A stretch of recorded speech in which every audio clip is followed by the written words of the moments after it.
Buzzworthy Radio is on.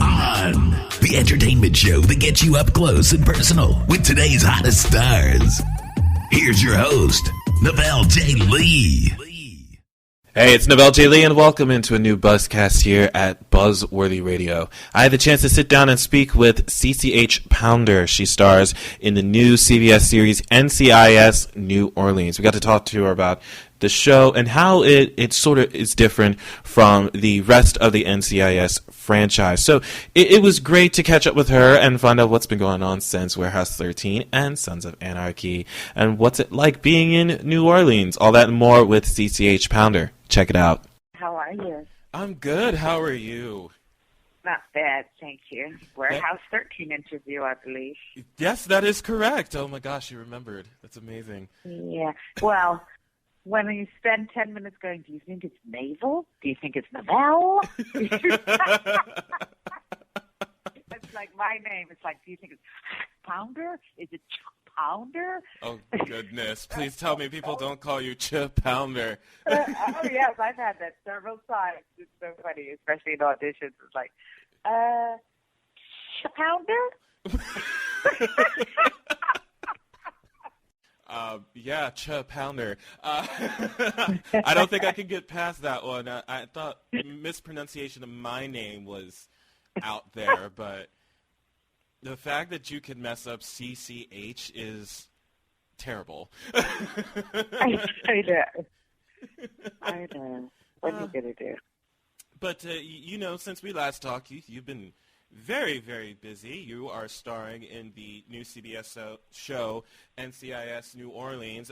Actually, your character, Dr. Loretta Wade, made an appearance on NCIS last season before it became the series itself, if I'm not mistaken, correct?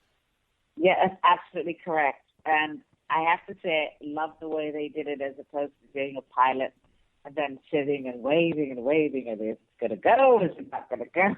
You know. Mm-hmm. So to have a kind of backdoor pilot is what they call it, where you're on the other series, you're part of the spinoff. When you're going in, it just feels as if you're just going to go do a guest star in an episode, and then you go home and you move on. So, right. I went back to Sons of Anarchy for a bit, and then they called and said, "Do you want to do this?" And so here I am. Oh, absolutely. And congratulations are in order, because it was picked up for a full season. Yeah. Found out a couple of weeks ago. Yeah, that's got to be a huge thing. You got a great cast on that show. And, what I liked about everybody has been around the mulberry bush a couple of times, so it's not crazy. Mm-hmm. It's a great work ethic, and therefore I think it's going to be very successful, because there's something about it that reminds me of The Shield in terms of people come to work to work. I like that. Oh, The Shield. That was my show, man. I mean, we talked about that before. I loved The Shield. Love The Shield. You and Michael Chiklis. Oh, man. You were my favorites back in the day. Take me back. You know what's so ironic? Walking down the streets of New Orleans, who do I see but Michael Chiklis? He's doing American Horror Story, so we were like, let's have dinner, let's have lunch, let's have dinner. So we've regrouped. That's so much fun. Friend.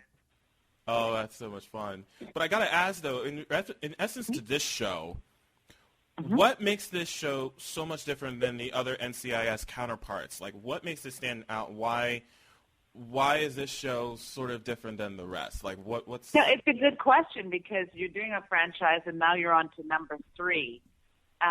It's still the NCIS. It's still Navy Criminal Investigation Services. That's not going to change. So why do yet another one? And that was my big question in the beginning. And then I had to break it down, and I said, well, listen, if we're willing to tell stories, and the stories are slightly different, the stories are very different, the types of people are different, the region where you are is different, and the city where you are is different, then you have an opportunity to welcome us into your living rooms by the familiarity of the name. Right. But once you start to see the story, then you're going to see different people. I'm not saying different situations, but certainly different people. And I think once you individualize it like that, then you've got a new story on your hands. And New Orleans has, without a doubt, been the biggest character in our story.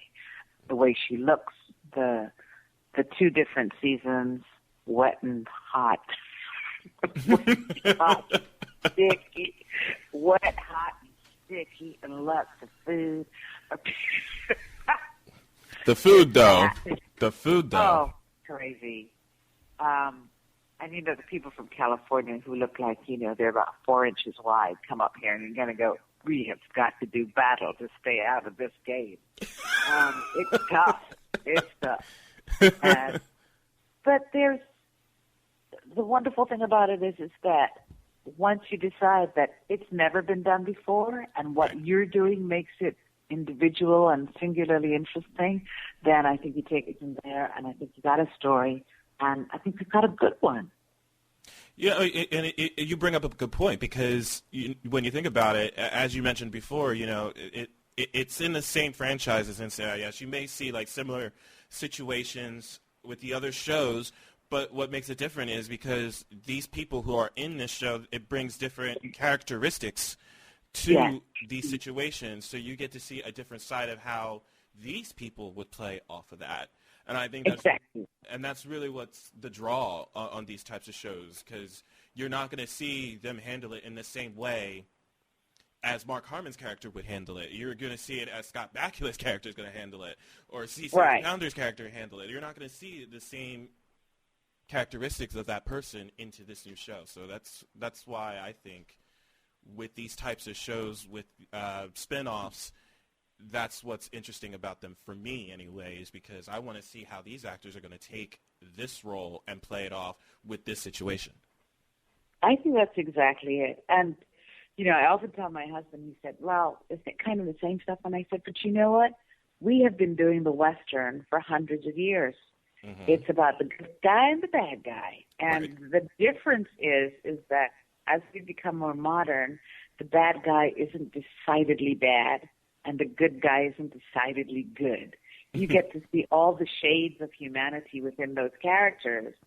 And sometimes you need a bad guy to do a good man's job. You know what I mean? This is true.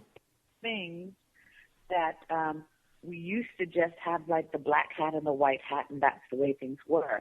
And as we become more sophisticated, we can now see all different kinds of subtleties in what human characteristics are as opposed to the two-dimensional one. So I think we've come a long way, baby, and that's why it's possible to do NCIS 3 and 4 if you find another amazing city, and that because these cities really do define you. You know, even as myself as an actor, coming into a city, finding a place to live, choosing where you're going to live, and, you know, looking at all this amazing architecture here, it's defining who I think I am in a southern setting. Right. It's like, I would never do this in Los Angeles. Right. In New Orleans, it seems kind of wonderful. So all of that plays a big part of it, too. It's just, I hear so much about New Orleans. I've never been to New Orleans before, and, you know, I just hear so much about how lively it is, and just... Yeah, you definitely have to do it once in a lifetime. It's a spectacle. Yes. It's spectacle. They have a sense of, it's beyond partying. It's like pageantry, and they've got any excuse. The opening of a paper bag requires costumes, darling. and I'm not talking on little kids. I'm talking about grown people. Grown adults. Yes, with their costume wardrobe. Unbelievable. I have been told don't, if you want to experience New Orleans, don't go during Mardi Gras. Go at other points. And I'm like, okay, because that was really my only intention to go to New Orleans. But now that they told me that, especially for someone who lives there and has been there, I'm now going to have to take that into fruition, because now I'm like, okay, don't go during Mardi Gras. I would still go at the edge of Mardi Gras, though. At the edge? I would still go at the very edge. In other words, you either arrive like the last day of Mardi Gras, and then it goes into that quiet period. Okay. Or you arrive a couple of days before, where the excitement is mounting and it's palpable, and there are way too many people in the streets, and you don't know who's running the country. It's that kind of like, well, who is running this org? Right. Things are happening, but yeah. All right. I might have to do that. I will do that. I am planning on doing that one day. I promise. I promise I will be out there. But we touched on this comment the last time you were here, and I got to say it again because it's so amazing to see, especially with the shows that are coming out. I actually went on your Twitter and I saw a picture of you and Alfre Woodard, who's another one of my favorites. She's going to be in State of Affairs, which is premiering. Oh, is it this week? Next week? It's coming up. I think it's coming up next week. Yes. Next week. And, you're in, I saw this article, you, Alfre Woodard, Cicely Tyson, another one of my favorites. You're in the same class and you portray these strong, sophisticated, intelligent women on every show that you have been on. And I think that's just a great dynamic for all of you women to play. It's just, you don't have a lot of that. And the fact that we're seeing that and we're going to be seeing more of that. It'll be seeing more, yeah. You know what's really thing. wonderful about that is because you're going to be seeing more actors who have dedicated their lives to kind of upliftment in terms of the characters that you put out there, like, you're not playing the crazy grandmother, selling crack on the side, and, all these sort of nutty things that happened prior, because I also remember the beginning of my career, I think I sold my child crack, and I was held hostage by some crazy husband, and just all these sort of dastardly situations. It's simply because television is so powerful that you're actually teaching, you're actually sending out bleeps that, hey, this is the way they are, this is how they see them. And so if you don't have these fantastic positive characters that let you know there are other choices, there are people like this, there are people like that, then you're stuck. And what you sacrifice as an actor is the permission to play a lawless jackass. You know what I mean? It's like, never heard that one before. That's awesome. That is awesome. I've never heard it that way before. That is amazing. There you go. Anyway, that's us. Yes. That's us. Yes. I mean, not to knock, any of those things that we see these women play, but it's just refreshing. It's just refreshing to see that, you have these women who just stand up to anybody that they want to. And it's fantastic. I think it's great.